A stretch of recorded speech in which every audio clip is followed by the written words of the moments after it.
gracias a ustedes por estar con nosotros en este espacio.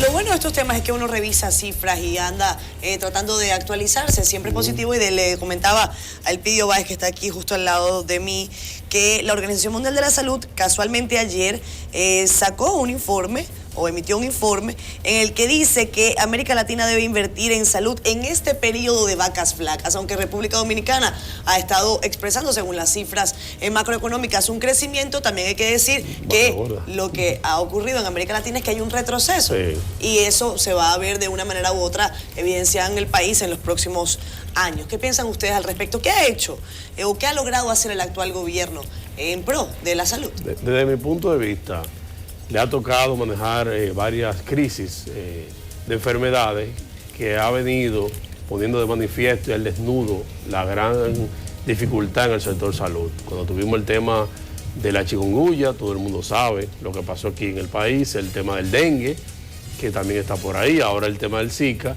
Se ven como los hospitales no dan abasto para recibir a la gente común que no tiene seguro médico, que pueda un hospital o un centro, privado, sino que te acudir a los hospitales a que le den la situación, que la atiendan su situación de salud y que le den los medicamentos necesarios para mejorar lo que padecen. Yo pienso que el tema de las cifras, aquí estábamos discutiendo fuera del escenario, en principio se ha repetido por los años consecutivos desde hace mucho tiempo, por los últimos 2 años casi la misma cifra, ha aumentado muy poco. Sí, posteriormente de que se aprobó el presupuesto nacional o la primera etapa del presupuesto nacional, se hizo una derogación de recursos mayor, pero que tampoco impacta suficiente, y por lo cual la situación que está padeciendo los hospitales, como estamos viendo ahora que el presidente ha autorizado frizar lo que son los nombramientos, revisar los contratos, decía Yané ahorita, fuera de cámara, de que el hospital, el sector salud es donde más contrataciones tiene. Entonces habrá que ver qué situación hay allí. Yo creo que fue muy inteligente el Ministerio de Administración Pública, Ventura Camejo, cuando dijo: un momentico, ustedes no pueden venir con un decreto suspendiendo lo que son los contratos, porque los contratos no son malos cuando la gente está ejecutando y cumpliendo con su rol. Y dijo: vamos a revisar lo que hay, institución por institución, y cada uno de esos contratos. Señores, ¿ustedes se imaginan que un especialista en enfermedades catastróficas sea sacado de un contrato que pueda tener el servicio? ¿Qué va a pasar con una gente que tenga una septicemia, que tenga un tema de trasplante de riñón? ¿Quién lo va a atender? Pero además, como yo decía ahorita, la descentralización y desconcentración que necesita el sector salud, porque tú vas a la región 4 de salud, que abarca Barahona, San Juan y esa zona, y a veces no aparece un cardiólogo, a veces no hay un pediatra, a veces no hay una persona, un especialista en una materia que un ciudadano esté solicitando y tiene que trasladarse kilómetros y kilómetros a la capital para ser atendido. Entonces yo pienso que el tema del sector salud no es un tema solo de gobierno, un discurso de oposición, sino que es un proyecto de todos, y dentro de los pactos que están tan famosos tenemos que abocarnos a revisión profunda del sistema de salud entre todos los sectores. Sin lugar a duda que el sistema de salud está en una fase de transformación, porque estamos hablando de que se está armando una red hospitalaria y se ha identificado, por ejemplo, los centros para atención de salud primaria, por ejemplo, ¿verdad? Pero hay otro grave problema que tiene que ver con los hospitales del Seguro Social.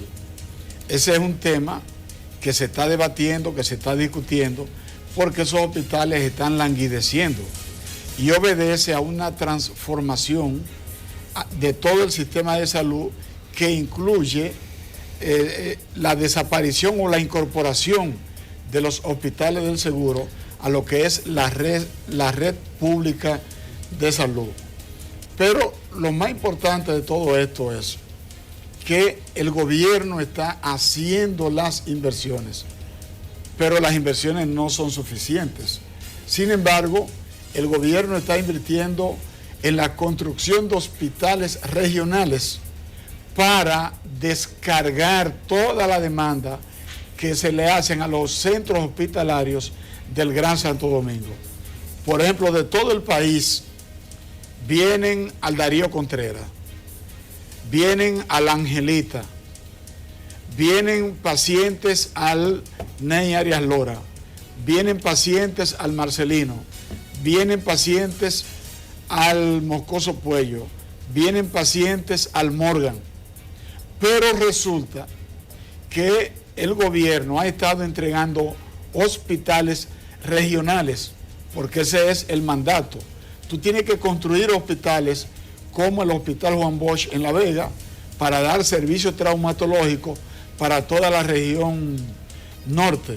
Lo propio el presidente entregó un hospital para la región este y lo propio hay que hacer para la región sur.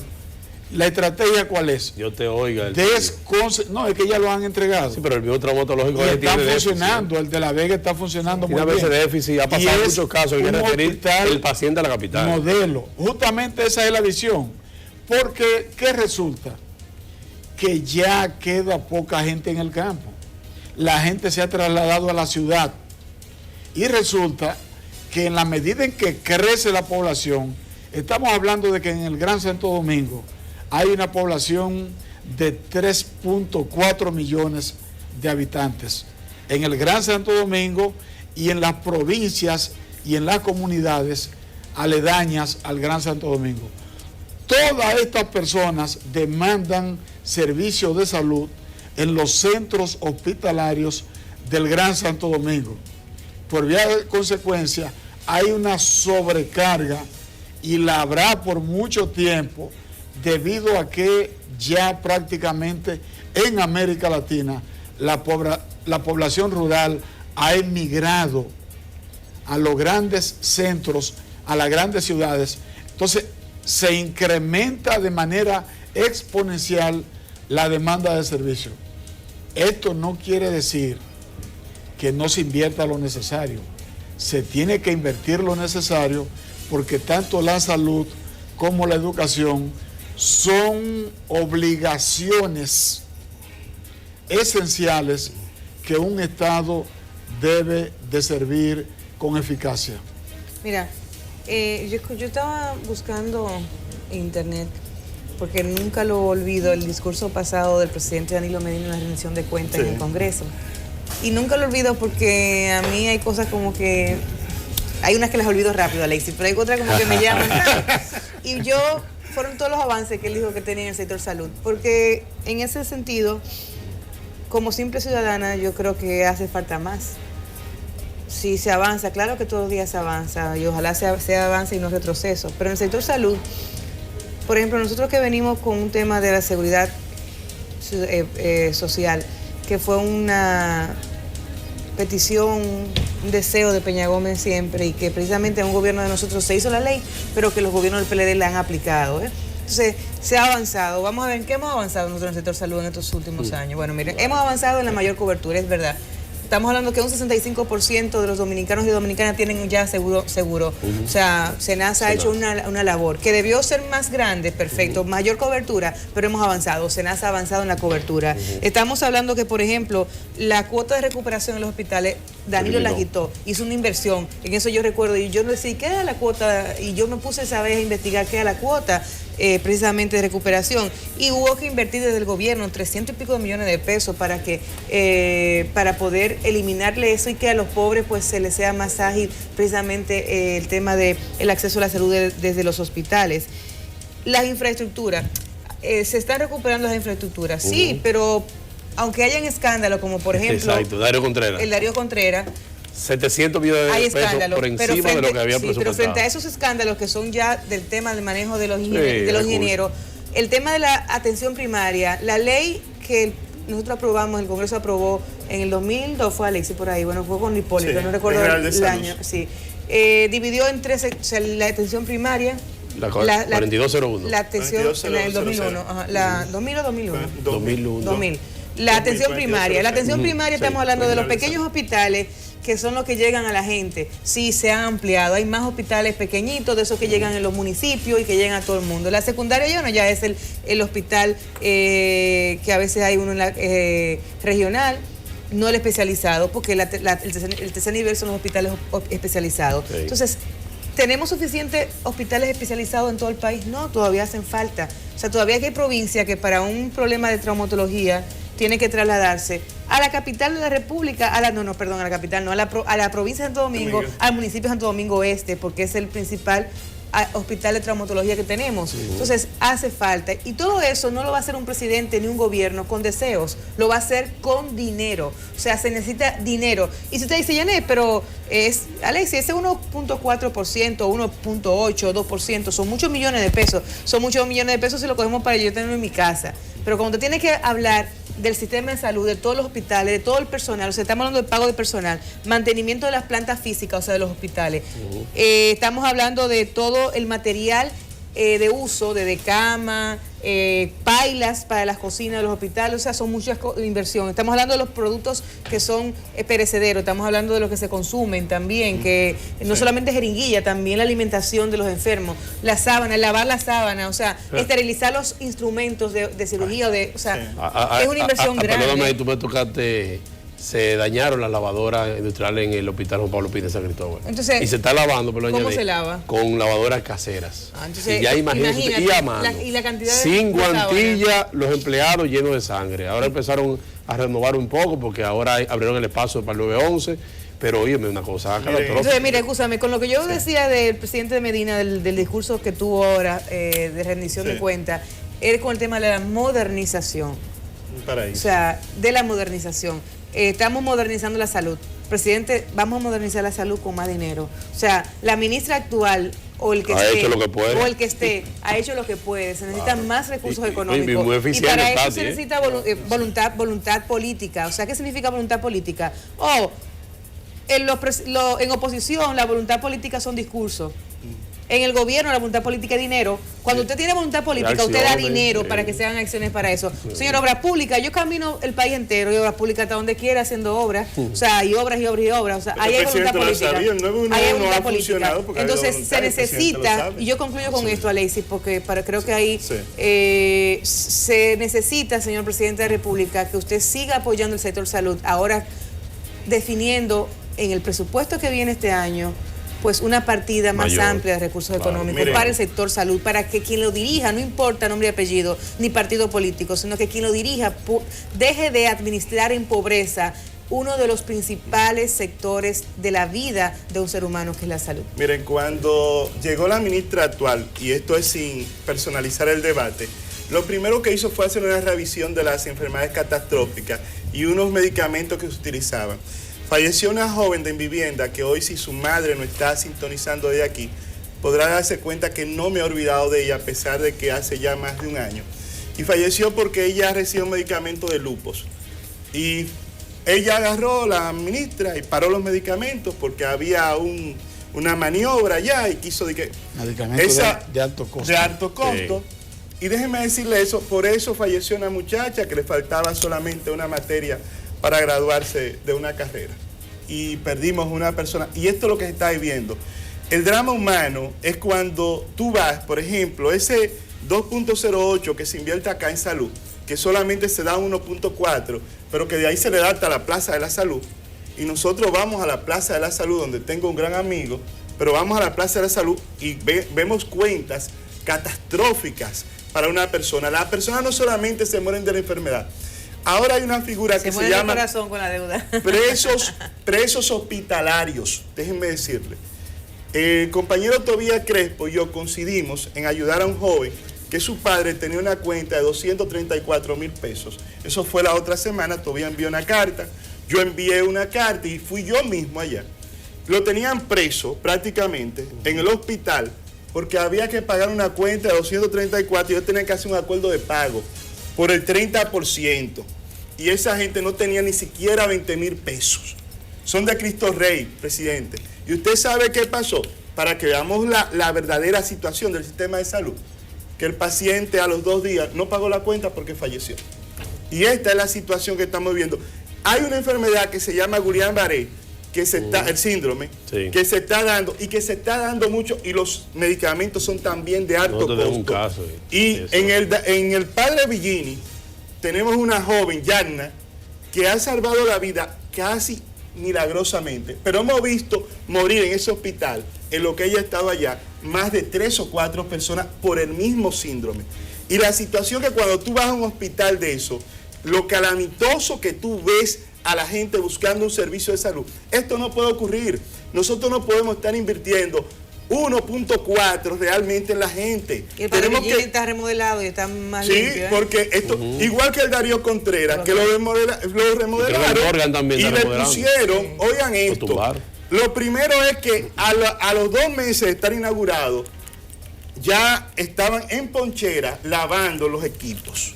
En poncheras, es decir, y la cisterna estaba mala. Lo primero es que la licitación de eso era de 800 millones de pesos y gastaron 1.600 millones de pesos para poner la morgue al lado de la cocina. Tuviste la de Santiago, que es decir, cada paciente tiene que comprar un botellón de agua, porque no hay agua. Y óyeme, y en la cuarta planta, una gente que está en el preintensivo, es en la primera, lo operan en la primera, pero hay que llevar el preintensivo a la cuarta planta. Es decir, una locura. Entonces, tenemos que ver hacia dónde vamos. Decía Séneca que no hay viento favorable para aquel que no sabe a dónde va. Y si hemos aumentado, hay que ver la teoría malthusiana. Malthus decía que la economía aumentaba a un ritmo aritmético, 1, 2, 3, 4, 5, pero que la población aumentaba a un ritmo geométrico, 2, 4, 8. Es verdad, si miramos lo que hemos invertido en salud desde el inicio, hemos ido aumentando, pero hay aumentos que al desarrollo. Hay aumentos que no significa ni siquiera aumentar. El déficit. Porque si la población me aumenta y lo miro comparativamente, no estoy aumentando, estoy disminuyendo. Mira, hay una situación que se está dando en salud a la que hay que ponerle atención. Es un problema viejo.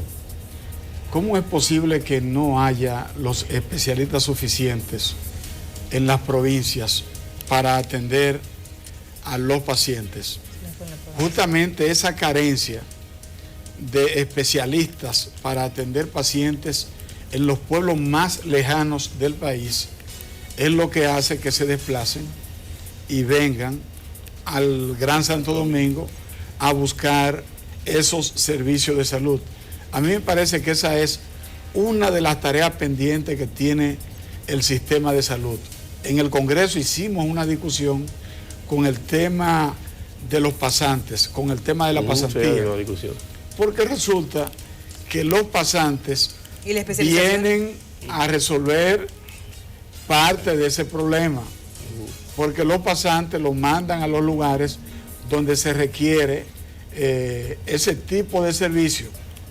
Sin embargo, se están proponiendo cambios y demás que pudieran sacar a los pasantes para prestar servicios en aquellos lugares donde no van los médicos especialistas.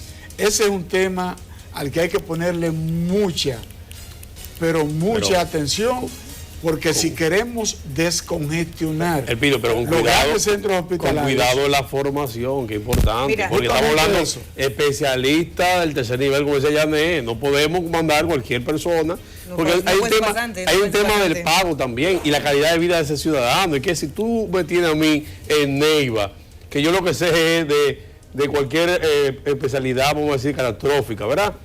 Y yo lo que estoy ganando son 15,000 pesos, 20,000 pesos, me pagan cuando se puede. Y infrahumanamente ni siquiera puedo manejar, siquiera hacer ejercicio con calidad. Yo voy a dejar eso. Mira, y voy a venir como pueda a la capital y ver qué hospital o clínica privada me puede dar, aunque sea 25,000 pesos, pero en la capital, con dónde quedarme y demás, porque no hay forma humana de que la gente pueda vivir con eso. Fíjate que he señalado que ese es un problema. No, claro, yo estoy al que hay que prestar atención, no contradicción, sino porque la mayor afectada es la población. Claro, que los pacientes. Tanto con el tema de profesores como con el tema de médicos, en lugares muy alejados donde no hay urbe, pues los dominicanos no quieren ir.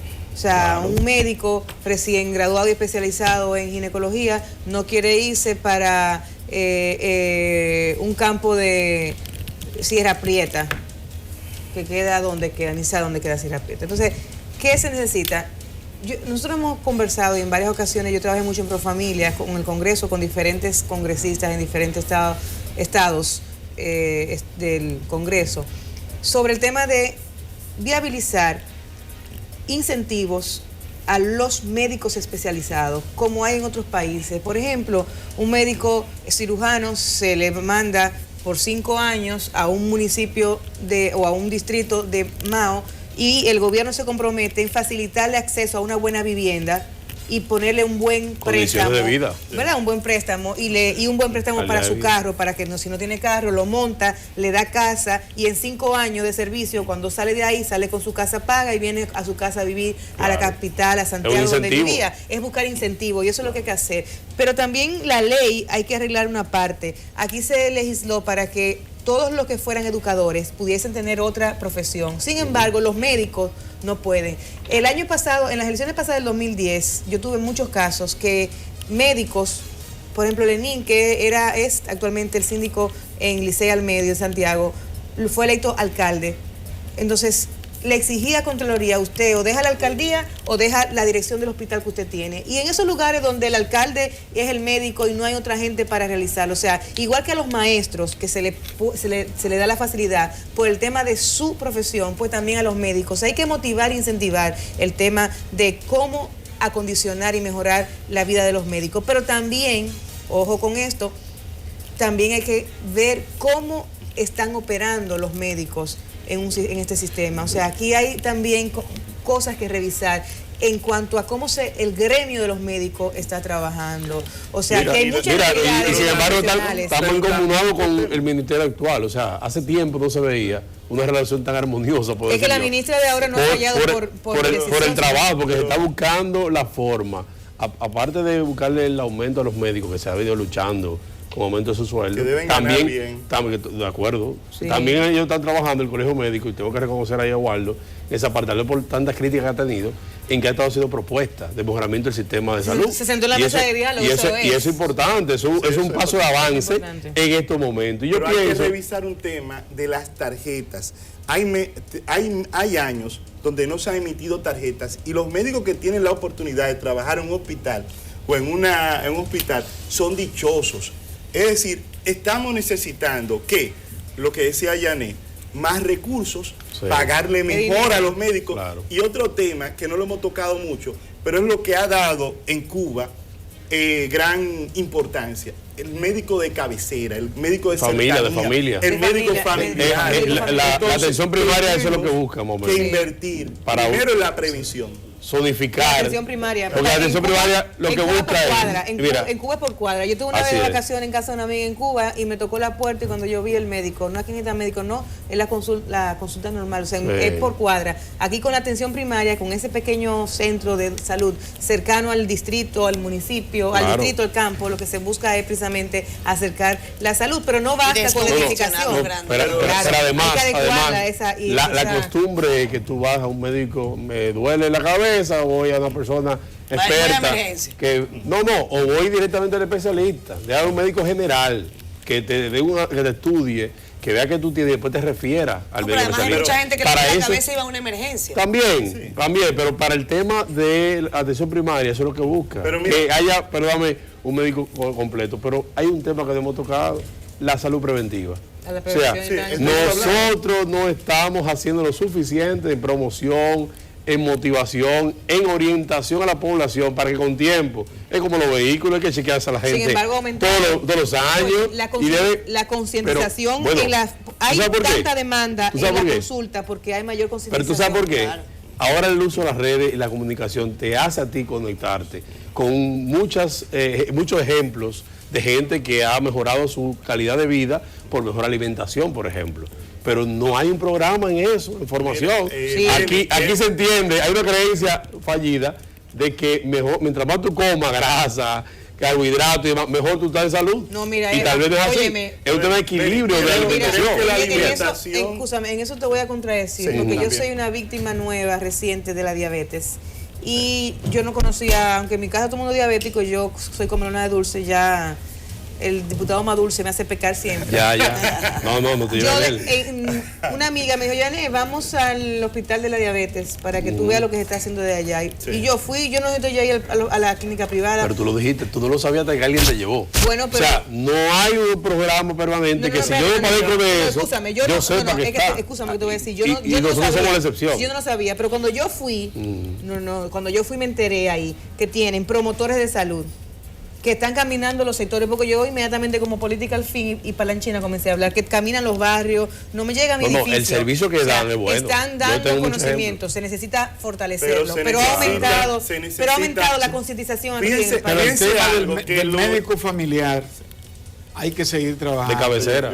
Porque hay una residencia en el Mocoso Puello que se llama justamente así mismo, residencia familiar, para formar médicos para la salud. Yo tuve la oportunidad de visitarlo. Hay una especialidad en eso. Sí. No, yo tuve la oportunidad antiguo, y van a seguir graduando médicos, pero hay que seguir apoyando, porque justamente en la medida en que se practica la prevención, claro, se disminuye lo curativo. La atención. Claro. Sí, Miren, lo preventivo disminuye lo curativo. ¿Qué es el alimento, la alimentación? Yo no sé si era que las personas de antes, acá en nuestro país, en la República Dominicana, recibían la leche más pura, porque hay una ley que estamos tratando que trata sobre el etiquetado, que a veces lo que nos dan en vez de leche es fórmula y nos dicen que leche.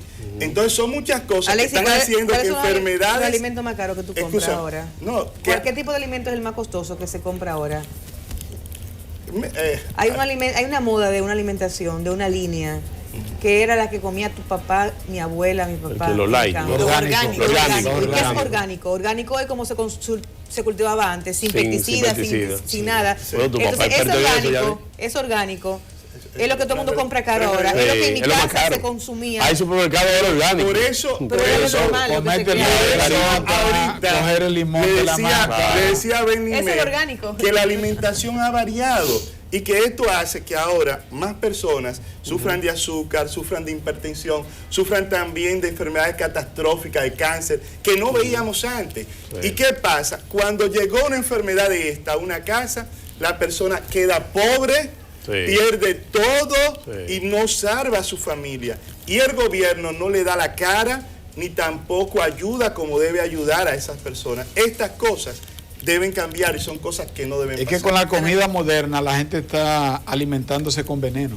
Sí, no la rapidez, la vida de hoy que se vive. La ley del etiquetado es importante. Yo me imagino que la gente sepa. Me imagino que Catherine un semáforo para comer una hamburguesa. Ahora, los medicamentos más caros. Pero oye, ¿cuáles son los medicamentos más caros? Los medicamentos de hipertensión y los medicamentos de diabetes. Si no tuviéramos institutos como el de diabetes o del IDEN, que está en la zona oriental, que está súper poblado. Óyeme. Esto fuera una... Mientras tú vas en el carro comiéndote un hamburger, yo sé que Victorino se come un pedazo de chicharrón. No, Victorino se come su chicharrón, feliz de la vida. Amigo, ¿cómo estás tú? Eso es orgánico, ¿eh? Bienvenido, Félix, ¿qué tal? Los organismos. Un chicharrón light. Sí. Un placer saludarles.